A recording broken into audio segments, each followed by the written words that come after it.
क्या आपने कभी ऐसा सपना देखा है जो आपकी नींद नहीं, आपका चैन भी छीन लेता है? क्या आपने कभी ऐसा सपना देखा है जो आपको कहता है, तू अभी वहीं है जहां सब हंसते हैं, लेकिन एक दिन वहीं लोग तेरा नाम याद रखेंगे? दोस्तों, ये कहानी ऐसे ही एक लड़के की है जो गरीब था, लेकिन उसके सपने अमीर थे। और आज उसी ने दुनिया को सिखाया कि हालात गरीब हो सकते हैं, पर सपने हमेशा अमीर होते हैं। उस लड़के का नाम था आदित्य। वो एक छोटे से गांव में रहता था, जहां अब भी मिट्टी के घर, हैंडपंप का पानी और लालटेन की रोशनी होती थी। पापा दिन भर रिक्शा चलाते थे, माँ दूसरों के घर बर्तन धोती थी। कभी कभी रात को खाने में सिर्फ नमक रोटी होती थी। लेकिन जब भी आदित्य अपनी माँ से पूछता, माँ हम इतने गरीब क्यों हैं, माँ मुस्कुराकर कहती, बेटा भगवान ने हमें गरीब बनाया है, लेकिन हमारे सपने अमीर रखे हैं। बस वही लाइन आदित्य के दिल में हमेशा के लिए बस गई। सपने गरीब नहीं होते। वो हर दिन स्कूल जाने से पहले रिक्शा साफ करता और लौटकर दूसरे बच्चों के फेंके हुए नोट्स उठाकर पढ़ता। गांव के बच्चे हंसते, किताबें पढ़ के क्या करेगा रे, खेत में ही तो काम करना है। पर आदित्य कहता, अगर खेत में बीज बोना आसान होता तो हर गरीब किसान करोड़पति होता। मैं अपने सपनों का बीज बो रहा हूं। एक दिन स्कूल में घोषणा हुई, राज्य स्कॉलरशिप परीक्षा होगी। जो टॉपर होगा उसे फ्री एजुकेशन और लैपटॉप मिलेगा। वो लैपटॉप आदित्य के लिए सपना नहीं, जरूरत थी, क्योंकि उसने कभी स्क्रीन से पढ़ाई नहीं की थी, बस पुराने नोट्स से।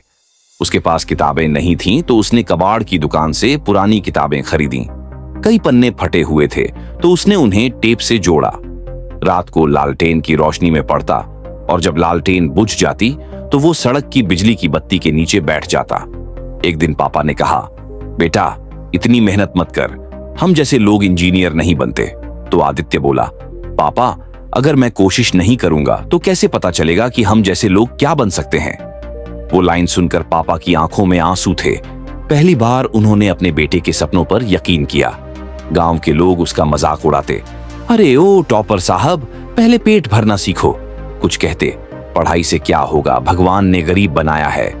पर आदित्य हर दिन वही जवाब देता, भगवान ने गरीब बनाया है, पर मुझे हारने के लिए नहीं भेजा।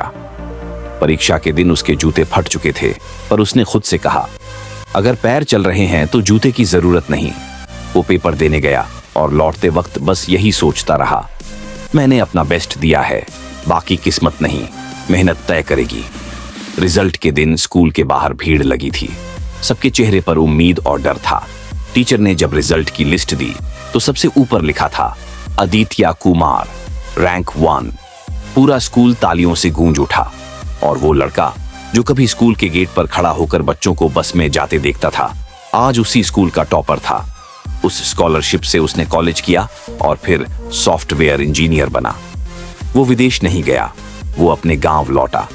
उसने वहां free internet centre, solar street lights और हर बच्चे के लिए फ्री ट्यूशन क्लासेस शुरू की, क्योंकि वो जानता था गरीबी खत्म तब नहीं होती जब पैसा आता है। गरीबी खत्म तब होती है जब कोई गरीब अपने हालात से बड़ा सोचने लगता है। एक दिन उसकी माँ वही पुराना सवाल दोहराती है, बेटा अब तो तू अमीर हो गया है ना? आदित्य मुस्कुराकर कहता है, नहीं माँ, अब मैं अमीर नहीं, मैं अमीरों को सपने दिखाने वाला बन गया हूं। वो हर साल अपने गांव के बच्चों को कहता है, अगर तुम भी हालात से परेशान हो तो याद रखना, भगवान ने तुम्हें गरीब बनाया होगा, लेकिन तुम्हारे सपनों पर टैक्स नहीं लगाया। दोस्तों, अगर जिंदगी आपको तंग हालात दे रही है तो ये मत सोचो कि किस्मत खराब है, सोचो कि तुम्हें कुछ बड़ा करने का मौका मिला है। क्योंकि सपनों की असली कीमत तब समझ आती है जब जेब खाली हो। जो हालात से नहीं डरते वही इतिहास बनाते हैं। तो अगर इस कहानी ने आपके दिल को छुआ, इस वीडियो को लाइक करें, उन लोगों तक शेयर करें जो हालात से लड़ रहे हैं, और कमेंट में लिखें, मैं अपने सपनों को अमीर बनाऊंगा। ऐसी और दिल छू लेने वाली सच्ची कहानियों के लिए चैनल को सब्सक्राइब करें, क्योंकि हर गरीब हालात वाला इंसान एक दिन अमीर सोच वाला इंसान बन सकता है।